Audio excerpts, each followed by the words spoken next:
kasih yang terindah,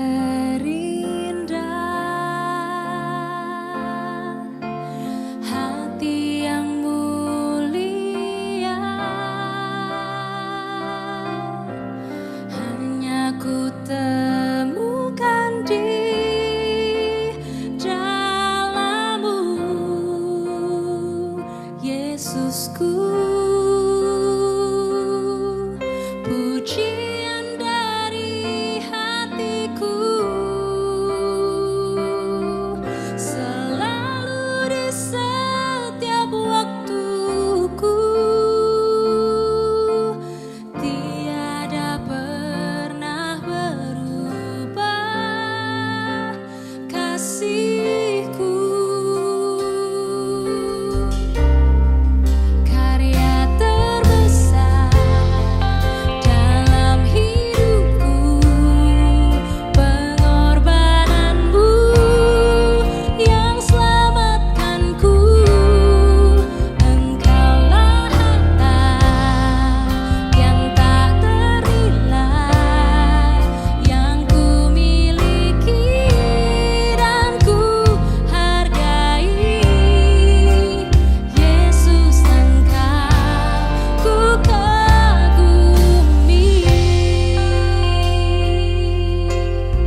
Puji Tuhan, selamat pagi, selamat kita bertemu dalam kasih Kristus. Kita akan mulai ibadah kita pada pagi hari ini. Mari kita tundukkan kepala, kita berdoa supaya Tuhan memberkati kita sekalian. Baik saya maupun firman Allah yang diurapi, begitupun saudara sekalian mendapatkan kuasa dan pengurapan dari Tuhan untuk menerima dan merasakan remah dari firman Allah. Terima kasih Tuhan Yesus. Kembali kami datang melalui online YouTube ini Tuhan. Kami percaya Tuhan bekerja dan mampu untuk mengerjakan firman Allah menjadi iman buat kami sekalian. Menjadikan pengertian, pengetahuan menjadi hikmat buat kami sekalian. Karena kami perlukan hikmat, kami perlukan Engkau Tuhan. Terima kasih, kuasai hati pikiran kami, sucikan, kuduskan, dan persekutukan kami dalam hadirat-Mu. Dalam nama Tuhan Yesus Kristus, kami berdoa dan mengucap syukur. Amin. Saudara sekalian, terakhir kita mendapatkan kebenaran firman Allah melalui kitab Daniel. Pasal 2. Ada seorang raja di kerajaan Babilonia. Raja ini bermimpi, tetapi dia menginginkan untuk orang lain menerjemahkan karena dia sendiri lupa dan tidak tahu apa artinya. Ini membuat hatinya gelisah. Dari sekian banyak orang-orang pintar dikatakan di sana, para raja, para nujum, orang dikatakan orang pintar di negeri itu, tidak ada satupun yang dapat memenuhi permintaan Raja Nebukadnezar ini.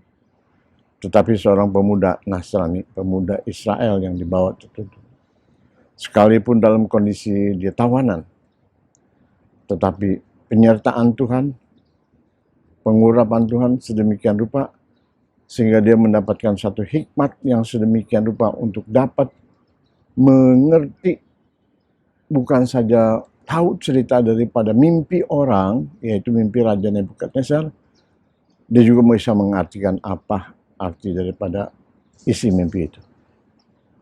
Raja itu bermimpi melihat satu patung yang besar. Patung ini terbuat daripada beberapa bagian.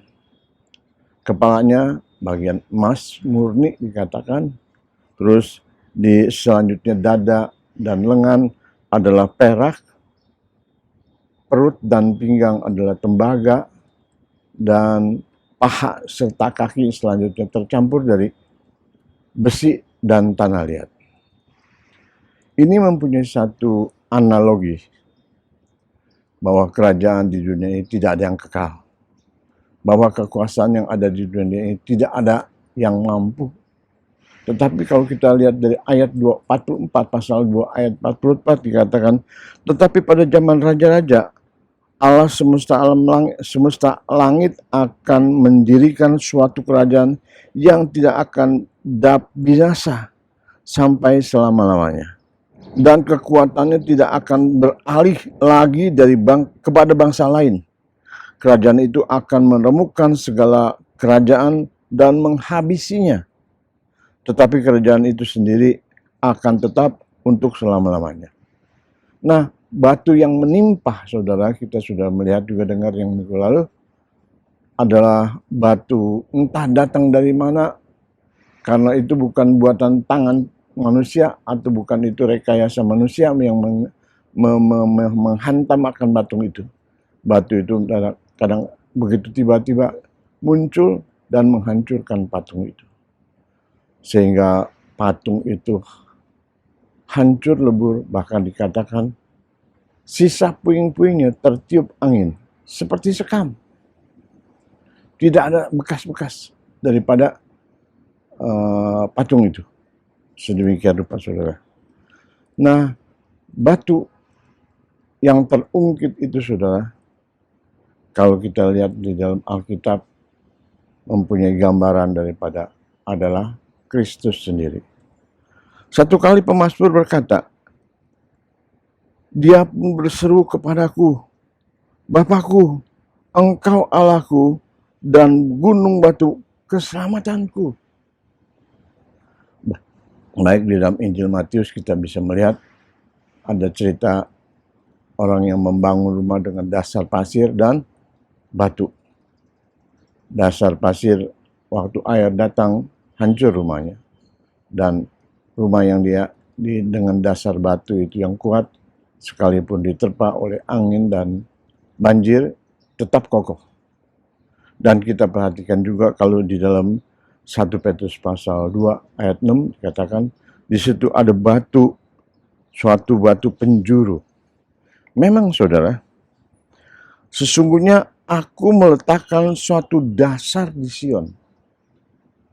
Nah, firman Tuhan katakan Tuhan meletakkan satu dasar batu yang sudah teruji. Batu yang sebuah batu yang sebagai batu penjuru yang mahal. Di samping sudah teruji, batu ini termahal. Oleh apa mahalnya? Nanti kita bisa lihat beberapa ayat yang menunjukkan bahwa batu itu teruji, batu itu yang mahal karena mempunyai keistimewaan sendiri. Dan dasar yang teguh. Siapa yang percaya tidak akan gelisah. Terjemahan yang lain katakan siapa yang percaya tidak akan menyerah kalah. Siapa yang percaya kepadanya tidak akan dipermalukan. Sedemikian rupa saudara. Di dalam Matius, dalam perjalanan Tuhan Yesus dengan murid-muridnya ke Kaisarea. Nah, yaitu keluar dari Sidon, keluar dari Tirus. Dan sementara di Tirus dan di Sidon, banyak yang diperbuat oleh Tuhan Yesus. Ada orang sakit yang disembuhkan. Salah satu ceritanya adalah perempuan dari Syro-Fenisia. Anaknya sakit dan minta pertolongan dari Tuhan. Ironis, saudara, buat kita yang tidak mengerti kebudayaan sana, Tuhan Yesus katakan tidak pantas aku mengambil roti dan memberikannya kepada anjing. Ini kontekstual dari kebudayaan dan kebiasaan orang Israel. Namun perempuan itu, ibu ini begitu kekeh sehingga mendapatkan iman yang begitu kuat, mendapatkan apa yang diperlukan. Dan di sana juga kita temukan kembali Tuhan Yesus memberi makan kenyang dari 7 roti dan beberapa ikan. Ada 7 bakul dan semuanya makan sudah puas. Begitu puas. Nah, sementara perjalanan yang setelah mereka saksikan, mereka alami sendiri, waktu perjalanan itu saudara, mungkin dia lelah. Mungkin mengambil kesempatan untuk istirahat. Nah, sementara istirahat itu Tuhan bertanya, "Hai guys, menurut orang-orang, siapakah aku ini?" Murid-murid berkata, ada yang katakan Yohanes Pembaptis, ada yang bilang Nabi Yesaya, ada yang bilang Nabi Yeremia, ada yang bilang di antara nabi-nabi yang saat perjanjian lama terkenal. Nah, sekarang Tuhan Yesus mengarahkan kepada murid-murid. Sekarang menurut kamu, siapakah aku ini? Ini seringkali saya sampaikan atau bertanya dalam pelajaran Safila.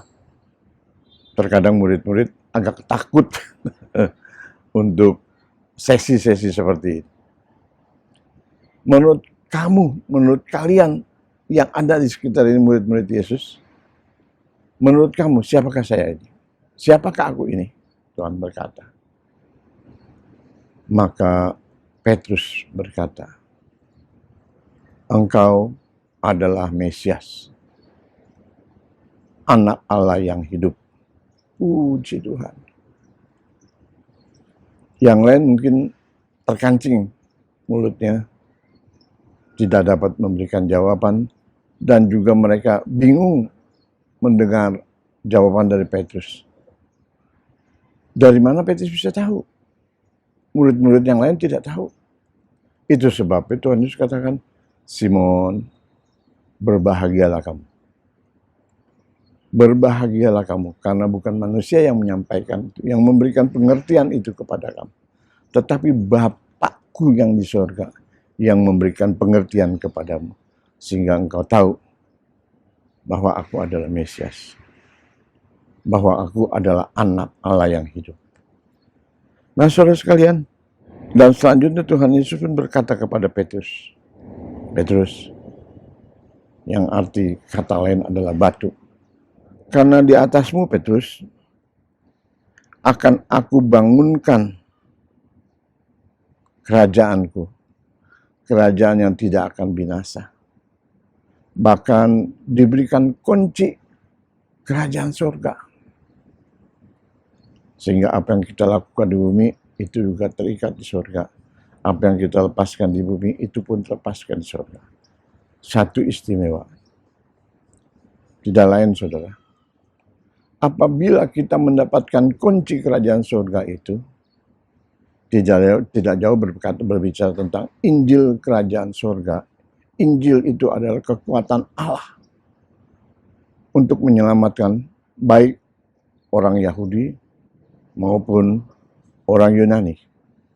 Nah, ini Injil kerajaan Allah, yaitu kunci untuk setiap orang bisa masuk ke dalam kerajaan surga.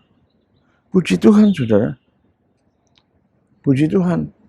Kita sudah mendapatkannya. Melalui Injil jadi hamba-hamba Tuhan, senior-senior kita yang sudah menyampaikan, sehingga kita bisa mendengar, sehingga kita bisa mengerti, sehingga kita bisa beriman, sehingga kita bisa percaya, dan kita mendapatkan hak menjadi anak-anak Tuhan. Puji nama Tuhan, saudara. Nah, kerajaan ini di dalam Ibrani mengatakan, saudara, jagalah supaya kamu jangan menolaknya, yang berfirman, dan selanjutnya, saudara, kita tahu sambungan ayat yang 28 berkata, marilah, karena kita menerima kerajaan yang tak tergoncangkan, karena kita sudah menerima kerajaan yang tak tergoncangkan, berlainan dengan kerajaan Babilonia, atau kerajaan Media Parsi, atau kerajaan Yunani, atau kerajaan Roma yang saat itu besar, berkuasa. Sehingga gambaran daripada emas, perak, tembaga, dan besi itu. Tetapi kalau kita perhatikan, itu semuanya berderagasi. Dari yang tebal menipis. Dari yang bawah sampai ke atas gradasi menurun. Itu kerajaan dunia. Tetapi kerajaan yang dibangun oleh Yesus. Yang tadi dikatakan, aku menaruhkan satu alas. Satu dasar buat Sion. Satu batu yang sudah teruji. Satu batu yang mahal. Sehingga barang siapa yang menerimanya, mendapatkan satu anugerah di dalamnya, keselamatan. Nah, di dalam Ibrani ini kita jelas mendapatkan satu pengertian bahwa kerajaan yang kita imani, kerajaan yang tidak tergoncangkan, kerajaan yang tidak berubah, kerajaan yang tidak pudar, kerajaan yang tidak hilang, tetapi kekal selama-lamanya. Nah, terakhir, saudara, kita lihat bagaimana Ibrani ini berkata, marilah kita mengucap syukur dan beribadah kepada Allah menurut cara yang berkenan kepadanya dengan hormat dan takut. Marilah kita mengucap syukur dan beribadah kepada Tuhan menurut cara yang berkenan kepadanya. Nah, ini harus kita perhatikan. Rupanya ada cara ibadah yang tidak berkenan. Rupanya ada sebagian cara beribadah yang Tuhan tidak kehendaki. Tetapi seringkali manusia terbutakan, tertutup matanya. Mungkin mereka berpikir, aku telah melakukan yang terbaik. Tetapi kita lihat dari suratan ini, marilah kita beribadah kepada Tuhan. Mengucap syukur dan beribadah kepada Tuhan. menurut cara yang berkenan kepadanya, menurut cara yang dia mau, menurut yang perkenanan yang dia. Dan selanjutnya dikatakan dengan rasa hormat dan takut. Rasa hormat dan takut. Hormat di sini ada mengandung pengertian, ada di dalamnya orang itu menghormati seseorang karena dia kagum, apresiasi kepada dia yang sudah melakukan sesuatu. Hormat itu oleh karena dia mengasihi. Firman Tuhan katakan, marilah kita datang beribadah kepadanya menurut acara ibadah yang berkenan dan dengan rasa hormat dan takut. Takut di sini juga saudara mengandung satu unsur daripada mengasihinya, setia, takut untuk melanggar firman Tuhan, taat, dan dia melakukan ibadah dengan sepenuh hati, dengan kesetiaan sedemikian rupa. Saudara, saat-saat ini kita benar-benar sedang ditampis. Kita benar-benar sudah ada di penghujung daripada zaman, akhir zaman ini. Dari pandemi COVID-19 ini. Besar, kecil, tua, muda, yang kaya atau yang sederhana, semuanya terkena. Ada tafsiran-tafsiran lain yang menunjuk kepada akhir zaman. Saya tidak berkata atau saya tunjukkan kapan akhir zaman. Tetapi satu yang pasti, marilah kita bertekun, marilah kita berjaga-jaga,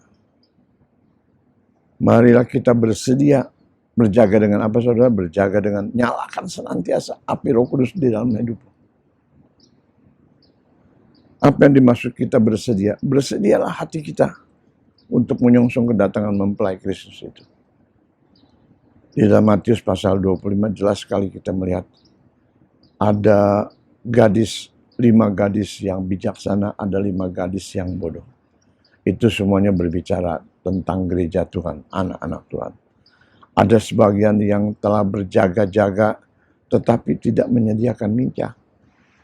Tetapi yang bijak, dia berjaga, dia juga bersedia karena bijaksana menyediakan minyak sehingga waktu pelitanya itu padam, dia dapat sampaikan. Bahkan tidak sempat padam karena ada cadangan minyak untuk menyalakan kembali pelitanya. Mari saudara, firman Tuhan saya akhiri dengan katakan, marilah kita mengucap syukur dan ibadah kepada Allah menurut cara yang berkenan kepadanya dengan hormat dan takut. Marilah kita beribadah kepadanya. Dimulai dengan mengucap syukur. Kita beribadah kepada Tuhan dengan cara yang berkenan kepada Tuhan. Bukan maunya kita. Bukan bikinan kita. Makanya dalam pelajaran kitab Tabernakel itu seperti jendela untuk kita bisa melihat tatanan kerajaan surga itu seperti apa. Maunya Tuhan itu seperti apa. Konsistensi di dalam Injil Yohanes begitu rupa membawa kita dari pintu luar, tahap di halaman, masuk kepada halaman, masuk kepada ruang kudus, bahkan sampai kepada ruang Maha Kudusnya. Kita telah menyediakan semuanya. Saya percaya kita bukan lagi jemaat halaman yang akan dipijak-pijak. Saya percaya kita semua mau masuk menjadi jemaat yang ada di ruang kudusnya. Yang menyediakan roti. Beberapa kali Elvin mengulas kembali, sudah pasal berapa saudara membaca Mazmur. Apakah kita sudah mengadakan hubungan dengan Tuhan, berdoa, membangun hubungan yang intim kepada Tuhan, sehingga pelita kita bisa menyala, ruang Kudus itu bisa diterangi untuk kita bawa kembali menuju kepada satu tempat yang begitu dekat dengan hadirat Tuhan, yaitu Mezbah Dupa. Hanya dibatasi dengan tirai. Namun kita lihat di dalam perjanjian baru, tirai itu pun disingkirkan. Kita bisa langsung berhadapan dengan Tuhan. Kita bisa langsung berhubungan dengan Tuhan. Kita bisa direct langsung apa yang menjadi kebutuhannya. Apa yang menjadi kebutuhan kita. Apa penghalang yang ada di depan kita. Kita minta tolong. Langsung. Dan Tuhan bisa melihat. Tuhan bisa mengetahui. Sampai di mana kita. Dan kebutuhan kita. Keperluan kita. Pertolongan datang dari Tuhan. Karena segala pemberian yang terbaik, Yakobus katakan, segala anugerah yang terindah datang dibawa oleh Yesus sendiri. Yakobus katakan, segala pemberian yang sempurna itu datang dari tempat yang maha tinggi. Tempat Allah bertahta, menurunkan berkat buat kita sekalian. Nah, dikatakan, semua berkat yang sempurna turun dari tempat yang maha tinggi. Tempat di mana Allah bertahta, untuk memberikan kepada kita sekalian. Jangan lemah, jangan lesu, jangan menjadi satu halangan karena PSBB. Ya memang, saya masih membatasi untuk ibadah kita tatap muka. Tetapi itu bukan alasan untuk kita lemah, itu bukan alasan untuk kita undur, itu bukan alasan untuk kita tertidur. Mari siapkan diri. Berjaga-jagalah, bersedialah. Supaya apabila Tuhan datang, kita semuanya ada. Kita semuanya terpilih. Kita semuanya dijemput oleh Tuhan. Puji nama Tuhan. Kiranya Tuhan memberkati kita semua. Amin. Kita akan akhiri ibadah kita pada pagi hari ini. Mari kita tundukkan kepala kita berdoa. Tuhan Yesus, terima kasih Tuhan, kalau pagi hari ini kami diingatkan kembali bahwa batu yang terungkit yang bukan dibuat oleh tangan manusia adalah berbicara tentang Engkau sendiri. Tuhan mengalaskan batu yang kokoh, batu yang teruji, batu yang mahal, sehingga barang siapa yang percaya tidak dipermalukan, tidak akan binasa, tidak akan mengalah, menyerah. Karena kami mempunyai satu perjanjian. Karena kami mempunyai satu kekuatan. Bahwa kerajaan Allah yang tidak tergoncangkan. Dan kami sebagai warga kerajaan surga. Kami mau tetap kuat di dalam Engkau Tuhan. Namun bukan kekuatan kami. Firman-Mu yang berkatakan, bukan dengan kekuatan manusia, tetapi oleh Roh-Mu ya Tuhan.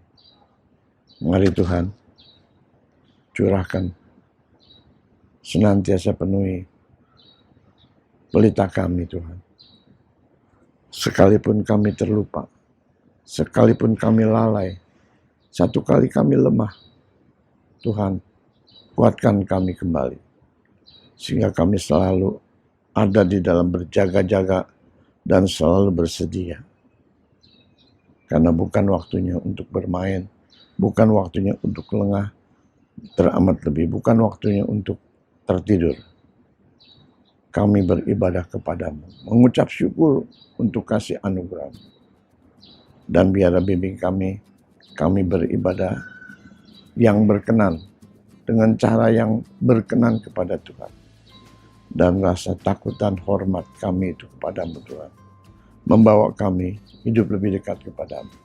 Karena sesungguhnya Tuhan, Engkaulah Tuhan, Engkaulah Allah kami, Engkaulah penyelamat kami, Engkaulah gembala kami yang baik.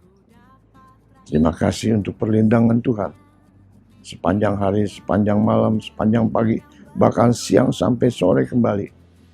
Kami semua dalam perlindungan. Berkati umat-Mu sidang jemaat-Mu Tuhan, yang saat ini mengikuti ibadah melalui YouTube ini, melalui udara ini. Tetapi urapan Tuhan ada tinggal di atas anak-anak-Mu, dimanapun mereka berada. di dalam mereka sendiri, di dalam mereka berkelompok, di dalam mereka seisi rumah tangga. Berkati Tuhan, curahkan berkat-Mu di atas kehidupan. Kekuatan yang baru, kemenangan selalu ada di dalam kami. Terima kasih, terima kasih. Mata pencarian daripada anak-anak-Mu Tuhan tolong. Pekerjaan daripada anak-anak-Mu pun Tuhan tolong. Dan tolong anak-anak kami semua yang bersekolah Tuhan. Jangan sampai mereka tertinggal, tetapi bimbingan, pertolongan dari Tuhan, mampukan kami sebagai orang tua, sebagai saudara, untuk dapat membawa anak-anak kami, adik-adik kami ini, mengerti dan mengetahui di dalam pengenalan kepada Tuhan. Itulah sumber dari segala-galanya. Hikmat kepada Tuhan adalah pengenalan kepada-Mu Tuhan. Berikanlah kami hikmat itu, supaya kami mengenal segala rancangan dan rencana Tuhan yang indah. Terima kasih. Dalam nama Tuhan Yesus kami berdoa. Kini saudara-saudara sekalian, mari kita tundukkan kepala kembali dan angkat tangan saudara-saudara. Arahkan pandangan saudara kepada Dia yang bertahta dalam surga, tetapi yang memandang ke bawah untuk melihat orang-orang yang benar, yang hidup di hadapan Tuhan. Curahkanlah berkat-Mu Tuhan atas seluruh umat-Mu sidang dengar. Allah Bapa, sumber pengharapan, sumber kekuatan kami, yang akan memelihara kami, melindungi kami, sampai kepada akhirnya.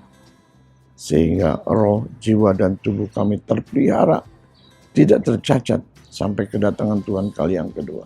Dalam berkat nama Tuhan Yesus Kristus. Terima kasih. Dalam berkat nama Tuhan Yesus, kami mengucap syukur dan berdoa. Amin.